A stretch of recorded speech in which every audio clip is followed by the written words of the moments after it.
सफल बने, समर्थ बने, पावन बने जीवन।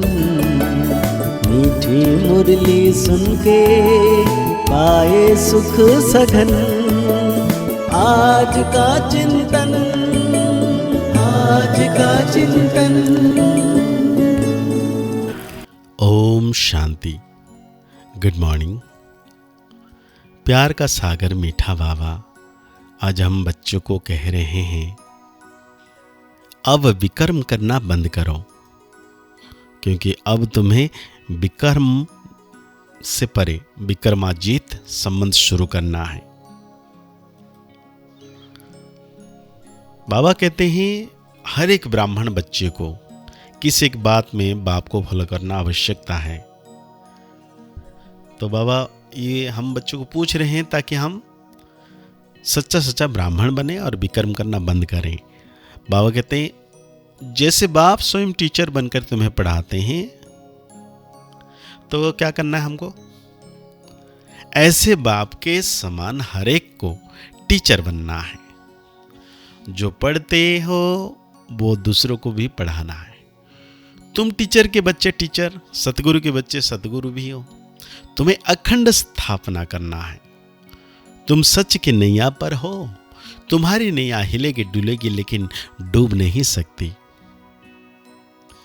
बाबा कहते हैं रूहानी बाप बैठ बच्चों को समझाते हैं और बच्चों के साथ रूह रिहान कर रहे हैं।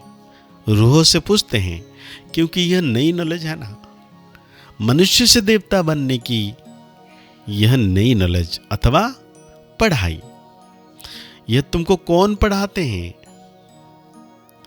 बच्चे जानते हैं रूहानी बाप हम बच्चों को ब्रह्मा द्वारा पढ़ाते हैं। यह भूलना नहीं चाहिए।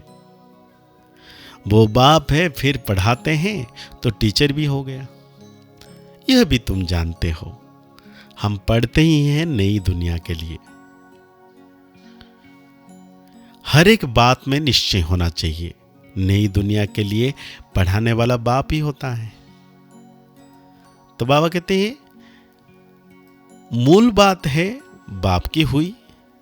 जितना हम बाप को याद करेंगे उतना हम आगे बढ़ेंगे।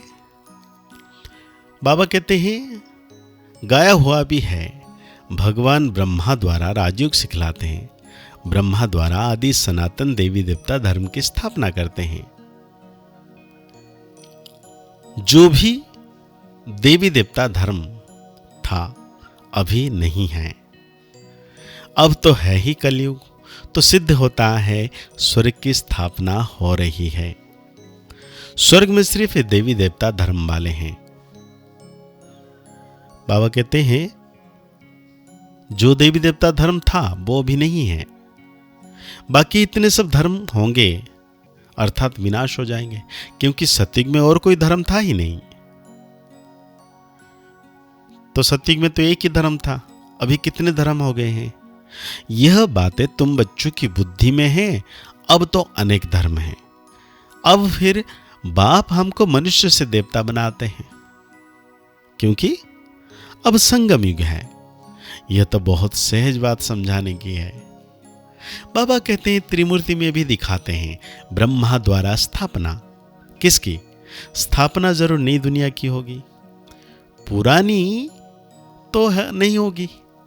बच्चों को यह निश्चय है कि नई दुनिया में रहते ही हैं दैवी गुण वाले देवताएं। अब हमको भी गृहस्थ व्यवहार में रहते दैवी गुण धारण करने हैं। पहले पहले काम पर जीत पाकर निर्विकारी बनना है। कल इन देवी देवताओं के आगे जाकर कहते भी थे आप संपूर्ण निर्विकारी हो, हम विकारी हैं।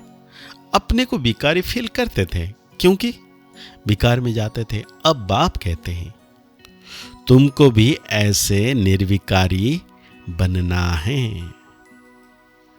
तो जब निर्विकारी बनेंगे क्या होगा? देवता समान बन जाएंगे। निर्विकारी बनना है तो दैवी गुण धारण करना है। यह विकार काम क्रोध आदि अगर हैं तो दैवी गुण नहीं कहेंगे। विकार में जाना, क्रोध करना, यह आसुरी गुण है। देवताओं में लोभ होगा कहाँ? लोभ नहीं होगा, क्रोध नहीं होगा, वहां 5 विकार होते ही नहीं है। यह है रावण की दुनिया। रावण का जन्म होता है त्रेता और द्वापर के संगम पर। बाबा कहते हैं एक होता है राजा विक्रमाजित, दूसरा होता है राजा विक्रम। यह है ही विक्रम संबंध, यानी रावण विकारियों का संबंध। यह कोई समझते नहीं है। न कल्प की आयु का ही किसी को पता है। वास्तव में विक्रमाजित होते हैं देवताएं। 5000 वर्ष में 2500 वर्ष हुए राजा विक्रम के, और 2500 वर्ष राजा विक्रमाजित के। आधा है विक्रम का। यह लोग भले कहते हैं, परंतु कुछ भी पता नहीं है। तुम कहेंगे विक्रमाजित का संबंध 1 वर्ष शुरू होता है, फिर 2500 वर्ष के बाद विक्रम संबंध शुरू होता है। अभी विक्रम संबंध शुरू होगा, फिर तुम विक्रमाजित महाराजा महारानी बन रहे हो। जब बन जाएंगे तो विक्रमाजित संबंध शुरू हो जाएगा। यह सब बातें तुम जानते हो। तुमको कहते हैं ब्रह्मा को क्यों बिठाया? अरे तुम्हारी इनसे क्या आकर पड़ी है? हमको पढ़ाने वाला कोई यह थोड़ी है। हम तो शिव बाबा से पढ़ते हैं, यह भी उनसे पढ़ता है। पढ़ाने वाला तो ज्ञान का सागर है। वो है विचित्र। उनको चित्र अर्थात शरीर होता नहीं। उनको कहा ही जाता है निराकार। वहां सब निराकारी आत्माएं रहती है, फिर यहां आकर साकारी बनती है। परमपिता परमात्मा को सब याद करते हैं। वो है आत्माओं का पिता। तो बाबा आज बार बार कह रहे हैं, तुम बच्चे जानते हो भक्ति सदगति नहीं होती है। भक्ति क्या करती है? नीचे ही उतारती है। भल कहते हैं भगवान आकर भक्तों को भक्ति का फल देते हैं। भक्ति तो जरूर करनी चाहिए। अच्छा भक्ति का फल भगवान क्या कर देंगे? जरूर सदगति देंगे कहते हैं, परंतु कब और कैसे देंगे यह पता नहीं। तुम कोई से पूछो तो कह देंगे यह तो अनादि चलती आ रही है, परंपरा से चली आई है। रावण को कब से जलाना शुरू किया है? कहेंगे परंपरा से। तुम समझाते हो तो कहते हैं इन्हों का ज्ञान तो कोई नया है। जिन्होंने कल्प पहले समझाए वो झट समझ जाते हैं। ब्रह्मा की तो बात ही छोड़ दी है। शिव बाबा का जन्म तो है ना, जिसको शिवरात्रि भी कहते हैं। बाप समझाते हैं मेरा जन्म दिव्य और अलौकिक है। प्राकृतिक मनुष्य सदृश जन्म नहीं मिलता है, क्योंकि वो सब गर्भ से जन्म लेते हैं, शरीरधारी बनते हैं।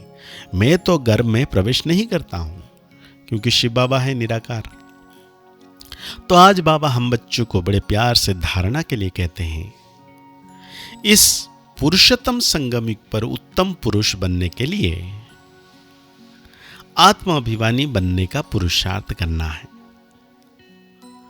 सतबाप मिला है तो कोई भी असत्य अनराइटस काम नहीं करना है।